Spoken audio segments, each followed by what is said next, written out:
Well, I just have a few last questions for you. I have And no one idea how is- long this interview is supposed to Yeah. go, so I'm sorry I talked too much. Oh no, it's great.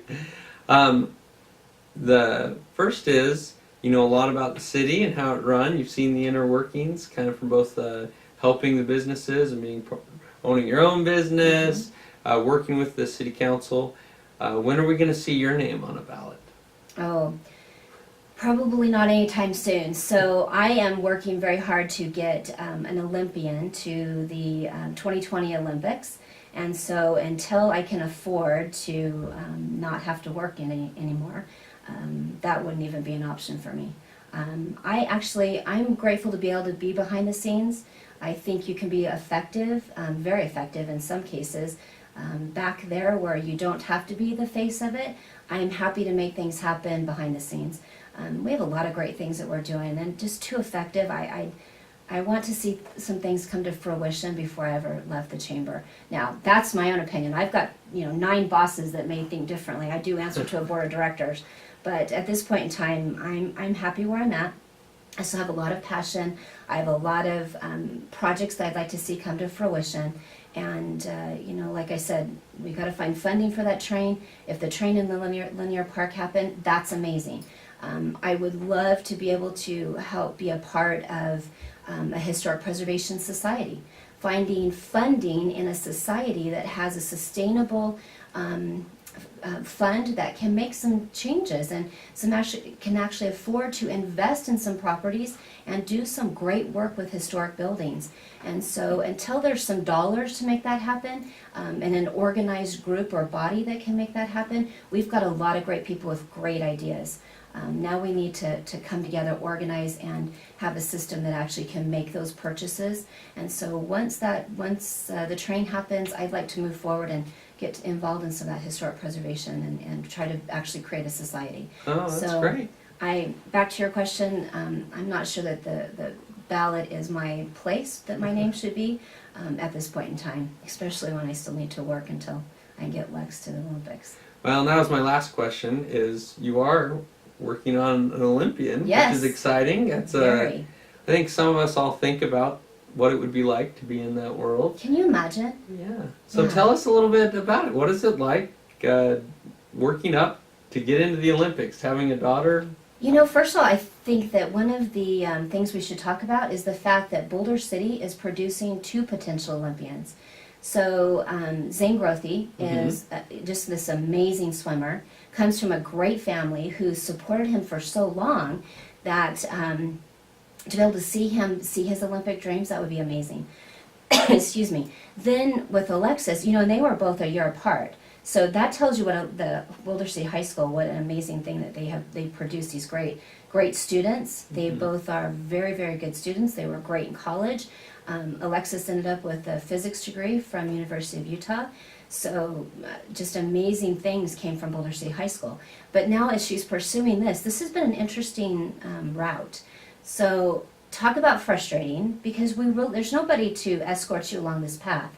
You don't get to hire a coach that coaches the coach, Right. You really have to kind of go through the process of trial by terror, is how I call it. And so she would win some, she would lose some. We're like, okay, she's up, she's doing great. Maybe she has a path to the Olympics. And Just then so the next everyone thing you knows, know, what is her event? she's a shooter. Okay. So she shoots women's air pistol, and then standard sport, which they're both a handgun. Obviously, they're a specialized piece of equipment, both very expensive, but they're also manufactured to her. So the grip itself is fitted to her hand and Oh, her wow. grip, and yeah, they're very specialized, very expensive. And so she currently is at the Olympic Training Center in Colorado Springs. And so while she's there, she's with her coaches that have done some amazing things for her. So she's had great coaches along the way, and University of Utah, she had a great coach there that flat out said, look, Lex, you have surpassed my ability to coach you. And so it was wonderful for her to be able to enter into the Olympic Training Center as a professional athlete. She lives there at the center and has the ability to literally be on campus and around other amazing athletes all with the same drive and passion. It is incredible. Talk about a neat place to surround yourself. You walk onto that campus and just being in some of the back halls, not just in the public where they do the tours, but in some of those back halls, and to see the passion and the drive and the motivation. Oh my gosh, these people are just, they are driven. Talk about a focus. And so to learn about the science behind what's creating an athlete nowadays, she walks into the cafeteria, and her diet is specific to her needs. Obviously, you would not want a shaky arm if you're a shooter, and it's precision shooting. And so in doing that, you don't want to take anything on that gives you the jitters. So she doesn't have caffeine. She doesn't take any supplements that would cause her to have any of that kind of effect. And so she eats a very simple diet that doesn't cause those kinds of things. She attends yoga programs and breathing programs so that she can actually control her breath and control her heart rate, so that when her arm is up and in a steady position, you don't have that bounce with your heartbeat. You learn to control that. They're on campus. They put them in workout rooms that they can control the elevation based on the country you're going to go and compete in. When you can change the room's atmosphere to that of a country you're going to compete in, you're talking about some highly engineered athletes, and it's incredible to be around them. It's super exciting to think that she might have this path. This is her third year that she's retained the title of #1 in the United States, and so we're standing behind her. We're excited. When is the actual trial? Is it? So she has a minimum standard qualifier that she has to meet for the next couple of years, which thankfully she's been able to do. That's fingers crossed that we keep up on that same path.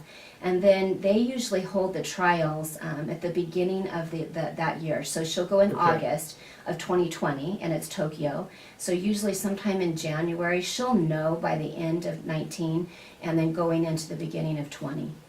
Well, that's very exciting. We'll look forward to it. And it's very easy to see where she got her passion from. Thank you. So. Can you imagine that, and this is the Chamber of Commerce hat, not mom hat, Chamber of Commerce hat, the publicity that we'll be able to get out of Boulder City when you've got two amazing athletes coming from one community? That's going to be amazing. And they are such good friends. They're so close, and so it's been fun watching them. Yep. Well, thank you so much. You're I welcome. really appreciate it. I learned a lot, and look forward to a lot of the exciting things that are happening here in town. Thank you. Yep. Thanks so much. Have a great day.